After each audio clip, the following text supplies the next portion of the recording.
వేరే దగ్గర ఎవరైనా మీరు చూడండి, ఒకళ్ళు టెంపుల్కి వెళ్తే కానీ లేదా వేరే మతస్థులు వాళ్ళు వెళ్ళినప్పుడు ఏం చేస్తారంటే క్రమశిక్షణకి వెళ్తారు.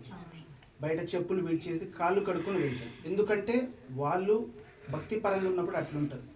సో అదేవిధంగా వాళ్ళకంటే ఎక్కువగా మనం ఉండాలి. మనం ఉండాలంటే దేవుడి దగ్గర మన క్రమశిక్షణగా ఉండాలి. అర్థమైందా? ఈరోజు ఈ గృహ కూడిక కొంచెం ఏమంటారు అత్యవసరంగా పెట్టుకోవాల్సి వచ్చింది. అంటే మేమేం ప్లాన్ చేసుకోలేదు. ఎందుకంటే మన తండలోనే చాలా గృహ కూడికలు నడుస్తున్నాయి. మాకు టైం దొరుకుద్దో లేదో అనే ఒక డౌట్. ఇంకోటి ఏంటంటే చెల్లి కూడా ఈరోజే రావడము, దానివల్ల కొంచెం లేట్గా పెట్టుకోవాల్సి వచ్చింది. అదేవిధంగా ఏంటంటే పొద్దునే చెప్పాను పాస్టర్ గారు కూడా. సో ఈ విషయంలో కొంచెం మమ్మల్ని మన్నించాలి. దేవుడు కూడా ఈరోజు పెడతారా లేదా అని పరీక్షించి ఇప్పుడు దాకా వర్షాన్ని కూడా కురిపించాడు, వీళ్ళు పెడతారా లేదా అన్నట్టు. కాబట్టి ఈరోజు గృహ కూడిక పెట్టుకోవడానికి కూడా క్రిస్మస్ అంటే క్రీస్తుని స్మరించుకోవడం, ఆరాధించుట. కాబట్టి ఈరోజు ఈ క్రిస్మస్కి మా కుటుంబంలో మా ఇంట్లో కూడా ఒక ప్రేయర్ పెట్టుకొని దేవుని ఒకసారి స్మరించుకోవాలనే ఉద్దేశంతో ఈరోజు ఈ గృహ కూడిక పెట్టుకోవడం జరిగింది. మరి ఈ గడిచిన ఈ సంవత్సరంలో ఏదైతే 2024లో మనల్ని ప్రతి నిమిషం కాపాడుకుంటూ వస్తున్న దేవునికి కృతజ్ఞతలు చెప్పుకోవడానికి ఈరోజు ఈ గృహ కూడికను పెట్టుకోవడం జరిగింది. ప్రతి ఒక్క కుటుంబంలో వస్తూనే ఉంటాయి ఇబ్బందులు, వస్తాయి కష్టాలు, వస్తాయి ఆర్థికంగా కానీ ఆరోగ్యపరంగా కానీ. అన్నిట్లలో దేవుడు మనల్ని కాపాడుకుంటూ ముందుకు తీసుకెళ్తున్నాడు. కాబట్టి దేవుడికి మనం థ్యాంక్ యూ చెప్పాలి. అదే థ్యాంక్ యూ చెప్పడానికి ఈరోజు ఈ కూడికను పెట్టుకున్నాము. మరి ఈ గడిచిన సంవత్సరంలో కూడా మరి ఆన్లైన్ జోయిస్ కూడా కొంచెం హెల్త్ పరంగా ఇబ్బంది పడడం కానీ, అదేవిధంగా వాళ్ళ బర్త్డేలు కూడా చేసుకోలేదు. ఈవెన్ ఆన్లైన్ జోయిస్ బర్త్డే రోజు కూడా ఆమె హాస్పిటల్లోనే ఉంది. ఆర్థికంగా కూడా కొంచెం ఇబ్బంది పడుతున్నాము. కాబట్టి దేవా, ఈ సంవత్సరం మమ్మల్ని అన్నిట్లో నుంచి నువ్వు కాపాడావు. అందుకోసమే ఈరోజు గృహ కూడిక పెట్టుకోవడం జరిగింది. కాబట్టి వచ్చిన వారందరికీ నా ధన్యవాదాలు.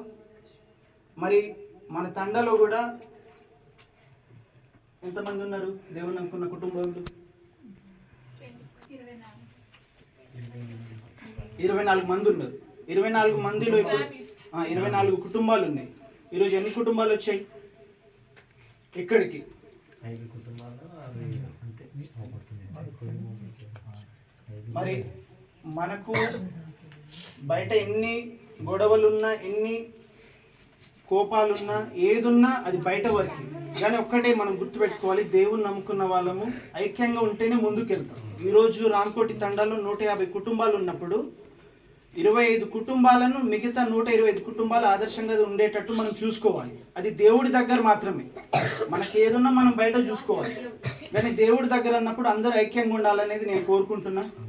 ఎందుకంటే మన తండాలో దాదాపు ఒక 80-90 సంవత్సరాల నుంచి మనం దేవునిలోకి నడుస్తున్నాం. అలాంటప్పుడు ప్రతి ఒక్కళ్ళు ఒక బాధ్యత తీసుకోవాలి. ఇవాళ వేరే దేశాల నుంచి అమెరికన్స్ కానీ వేరే దగ్గర నుంచి ఎందుకు వచ్చి మనకు సువార్త చెప్తున్నారంటే బైబిల్లో ఒక మాట ఏముంది, ప్రతి ఒక్కళ్ళని విశ్వాసంలోకి తీసుకురావాలనే మాట ఉంది. కాబట్టి వాళ్ళన్నీ అంత శ్రమపడి వాళ్ళ 200-300 సంవత్సరాల నుంచి వేరే దేశస్తుల నుంచి కూడా వచ్చేందుకు మనకు వాక్యం చెప్తున్నారు. ఎందుకు ఇక్కడ సేవ చేస్తున్నారంటే వీళ్ళందరినీ దేవునిలోకి తీసుకురావాలని. మరి మనం భూమి మీద ఉన్నప్పుడు మనం బాధ్యతగా కూడా ఈ సంవత్సరం మనం ఎంతమందిని దేవునిలోకి తీసుకొచ్చాం, అది మనం దేవుడిలో బైబుల్లో ఉన్నట్టు పాటిస్తున్నామా?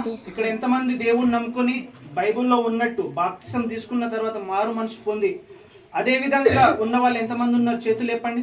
అబద్ధాలు ఆడకుండా, మందు తాగకుండా, బూతులు మాట్లాడకుండా ఎంతమంది ఉన్నారు?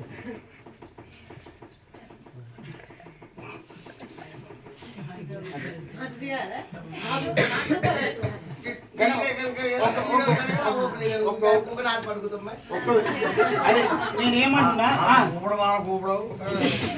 నేను ఒక్కటే మాట అంటున్నా, ఇవాళ నువ్వు బయటికి వెళ్ళినప్పుడు, నువ్వు తాగి వెళ్తున్నప్పుడు నీతో పాటు ఇక్కడ ఉన్న 24 కుటుంబాలను ప్రశ్నిస్తారు. మీరు దేవుని నమ్ముకున్నారు కదా, దేవుని నమ్ముకుని ఏ విధంగా తాగుతున్నావు అంటారు.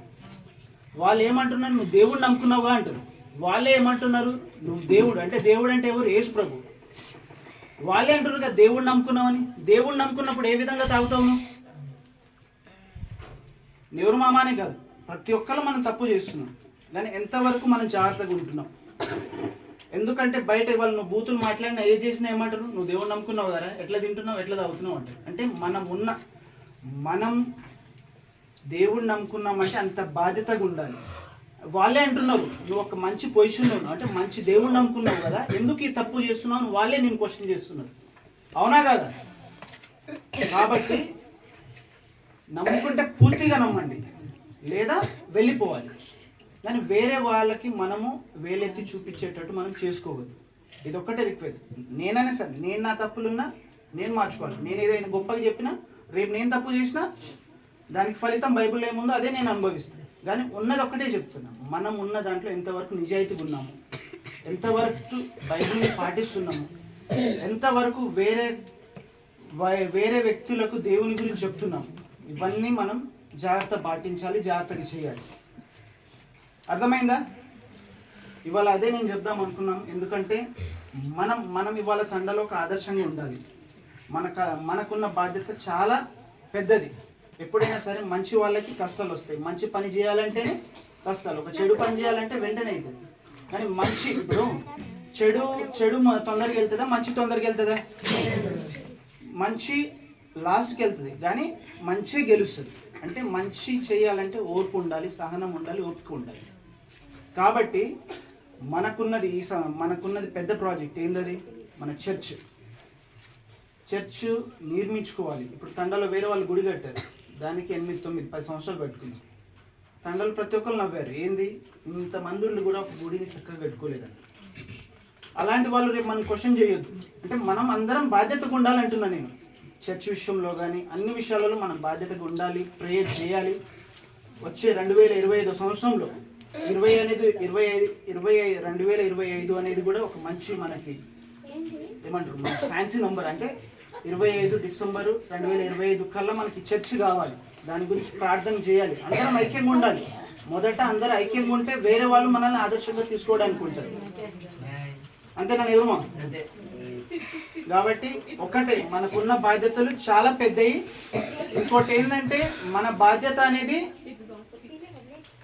బాధ్యత మనం చేస్తున్నప్పుడు మనకి అవమానాలు వస్తాయి, మనకి ఎదుర్కోలేని దెబ్బలని తగ్గుతాయి. కాబట్టి వాటన్నిటిని మనం తట్టుకొని వెళ్ళాలి. ఎందుకంటే మనం చేసేది మంచికి ఎక్కువ కష్టాలు ఉంటాయి. అర్థమైందా? మంచి కానీ అంతిమంగా గెలిచేది మంచి. చెడు ముందు గెలవచ్చు, కానీ అంతిమంగా గెలిచేది మంచి. కాబట్టి మనం ఉన్న తండలో ఉన్న కుటుంబస్తులు కూడా ఐక్యంగా ఉండాలని నేను కోరుకుంటున్నాను. ఎందుకంటే ఇవాళ మీరు బయట కొన్ని పల్లెటూర్లలో చూస్తే ఉన్న క్రైస్తవ కుటుంబం కూడా చాలా ఐక్యంగా ఉన్నారు. వాళ్ళకి గొడవలు ఉన్నాయి, భూమి గొడవలు ఉన్నాయి, దేవుడి దగ్గరకు వచ్చేసరికి ఐక్యంగా ఉన్నారు. మళ్ళీ వాళ్ళ బయట గొడవలు బయటనే. ఇంకోటి ఏంటంటే మనం ఇవాళ ఆదర్శంగా ఉండాలి, అందరికంటే ఒక మెట్టు పైనే ఉండాలి. ఇంకోటి మనకున్న బాధ్యతలు కూడా చాలా పెద్దవి ఉన్నాయి. కాబట్టి వీటన్నిటిని మనం విజయం సాధించాలంటే ప్రార్థన చేయాలి, అందరం ఐక్యంగా ఉండాలి. సరేనా? ఇప్పటి నుంచి సరే, నేను ఏం చెప్పానో అది అర్థమైన వాళ్ళు అనుకుంటే, ఇప్పటి నుంచి నేను మందు తాగని అనుకునే వాళ్ళ చేతులు ఎత్తండి. సరే, నా మాట అర్థమైంది అనుకునేవాళ్ళు. నేను ఇప్పటి నుంచి మందు తాగను, ఇడే సాగు కొడుతున్నా అనుకున్న వాళ్ళు చేతులు ఎత్తండి. ఒక్కరు మారినా నేను ఇంతసేపు వరలేందుకు ఒక యూజ్ ఉంటుంది. ఇప్పటి నుంచి నేను మందు తాగను, రోడ్ల మీద ఒరగను,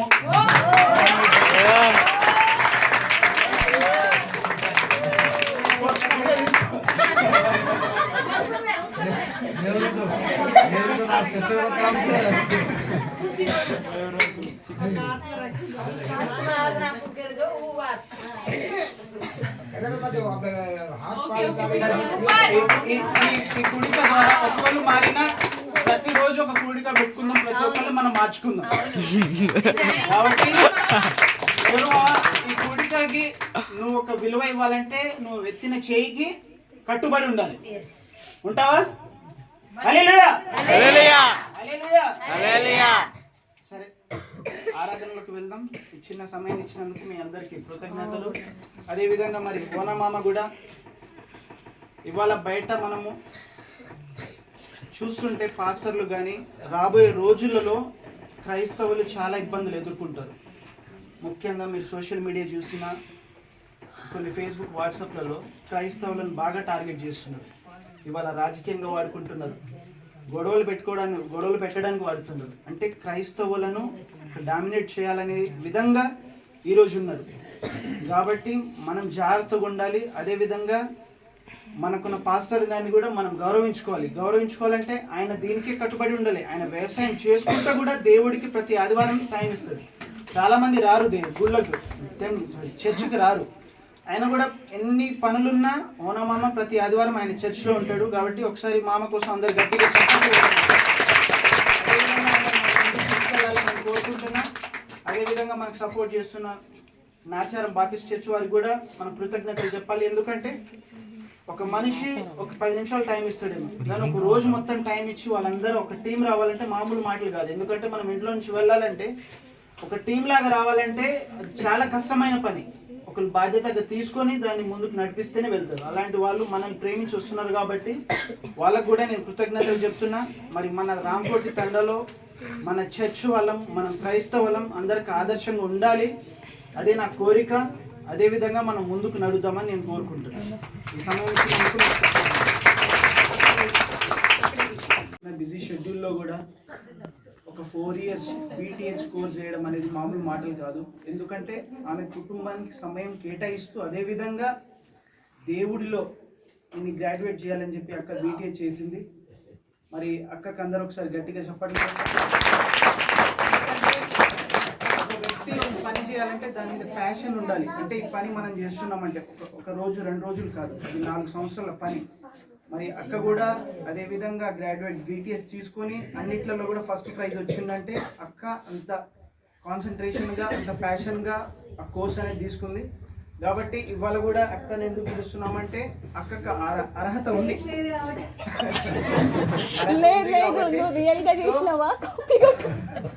అందరు ఒకసారి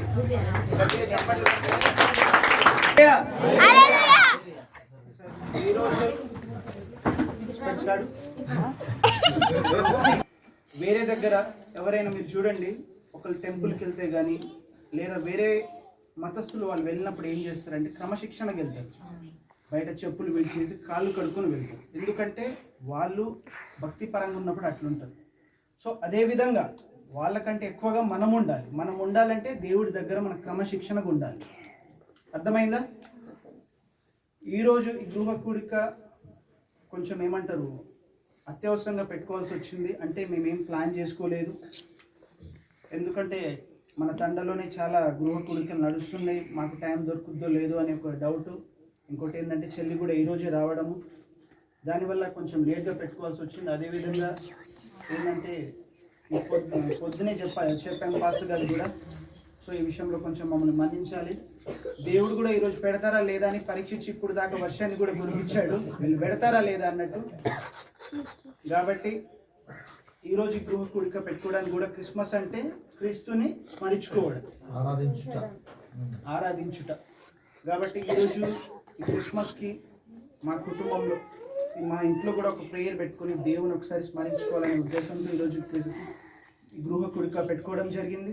మరి ఈ గడిచిన సంవత్సరంలో ఏదైతే 2024లో మనల్ని ప్రతి నిమిషం కాపాడుకుంటూ వస్తున్న దేవునికి కృతజ్ఞతలు చెప్పుకోవడానికి ఈరోజు ఈ గృహ కూడికను పెట్టుకోవడం జరిగింది.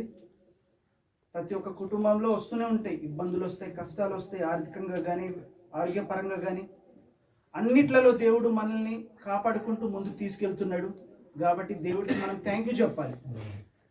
అదే థ్యాంక్ యూ చెప్పడానికి ఈరోజు ఈ కూడికను పెట్టుకున్నాము. మరి ఈ గడిచిన సంవత్సరంలో కూడా మరి ఆన్య జోయిస్ కూడా కొంచెం హెల్త్ పరంగా ఇబ్బంది పడడం కానీ, అదేవిధంగా వాళ్ళ బర్త్డేలు కూడా చేసుకోలేదు. ఈవెన్ ఆన్య జోయిస్ బర్త్డే రోజు కూడా ఆమె హాస్పిటల్లోనే ఉంది. ఆర్థికంగా కూడా కొంచెం ఇబ్బంది పడుతున్నాము. కాబట్టి దేవా ఈ సంవత్సరం మమ్మల్ని అన్నిట్లో నుంచి నువ్వు కాపాడావు. అందుకోసమే ఈరోజు గృహ కూడిక పెట్టుకోవడం జరిగింది. కాబట్టి వచ్చిన వారందరికీ నా ధన్యవాదాలు. మరి మన తండాలో కూడా ఎంతమంది ఉన్నారు దేవుని అనుకున్న కుటుంబాలు? 24 మంది ఉన్నారు. 24 మందిలో 24 కుటుంబాలు ఉన్నాయి. ఈరోజు ఎన్ని కుటుంబాలు వచ్చాయి ఇక్కడికి? 5 కుటుంబాలు మరి మనకు బయట ఎన్ని గొడవలున్నా, ఎన్ని కోపాలున్నా, ఏదున్నా అది బయట వరకు. కానీ ఒక్కటే మనం గుర్తుపెట్టుకోవాలి, దేవుని నమ్ముకున్న వాళ్ళము ఐక్యంగా ఉంటేనే ముందుకెళ్తాం. ఈరోజు రామకోటి తండాలో 150 కుటుంబాలు ఉన్నప్పుడు 25 కుటుంబాలను మిగతా 125 కుటుంబాలు ఆదర్శంగా ఉండేటట్టు మనం చూసుకోవాలి. అది దేవుడి దగ్గర మాత్రమే. మనకి ఏదున్నా మనం బయట చూసుకోవాలి, కానీ దేవుడి దగ్గర అన్నప్పుడు అందరూ ఐక్యంగా ఉండాలనేది నేను కోరుకుంటున్నా. ఎందుకంటే మన తండాలో దాదాపు ఒక 80-90 సంవత్సరాల నుంచి మనం దేవునిలోకి నడుస్తున్నాం. అలాంటప్పుడు ప్రతి ఒక్కళ్ళు ఒక బాధ్యత తీసుకోవాలి. ఇవాళ వేరే దేశాల నుంచి అమెరికన్స్ కానీ వేరే దగ్గర నుంచి ఎందుకు వచ్చి మనకు సువార్త చెప్తున్నారంటే, బైబిల్లో ఒక మాట ఏముంది, ప్రతి ఒక్కరిని విశ్వాసంలోకి తీసుకురావాలనే మాట ఉంది. కాబట్టి వాళ్ళన్నీ అంత శ్రమపడి ఇవాళ 200-300 సంవత్సరాల నుంచి వేరే దేశస్తుల నుంచి కూడా వచ్చి ఎందుకు మనకు వాక్యం చెప్తున్నారు, ఎందుకు ఇక్కడ సేవ చేస్తున్నారంటే వీళ్ళందరినీ దేవునిలోకి తీసుకురావాలని. మరి మనం భూమి మీద ఉన్నప్పుడు మనం బాధ్యతగా కూడా ఈ సంవత్సరం మనం ఎంతమందిని దేవునిలోకి తీసుకొచ్చాం అది మనం అర్థం చేసుకోవాలి. మరి మన తండాలో మనకు బాధాకరమైన విషయం ఏంటంటే, మనం దేవునిలోకి తీసుకురావడమే కాదు, ఒక 2 కుటుంబాలు కూడా దేవుని నుంచి వెళ్ళిపోయాయంటే చాలా బాధాకరం. ఎందుకంటే నేనేదో నా సొంతంగా మాటలు కాదు, నీ సొంతంగా మాటలు కాదు, బైబిల్లో మాటలు అంటే ఉన్న దాన్ని చెప్పి కూడా మాటలు. కానీ ఇక్కడ ఉన్న పిల్లలు కానీ ఎంతమంది ఇప్పటి నుంచి తప్పు చేయకుండా ఉంటామనే వాళ్ళ చేతులు ఎత్తండి.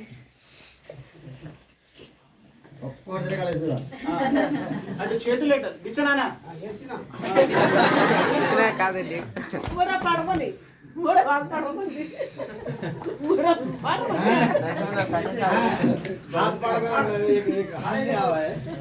हाथ पाड़ोगे ना ये तो सिर्फ पिए वाला खाया सका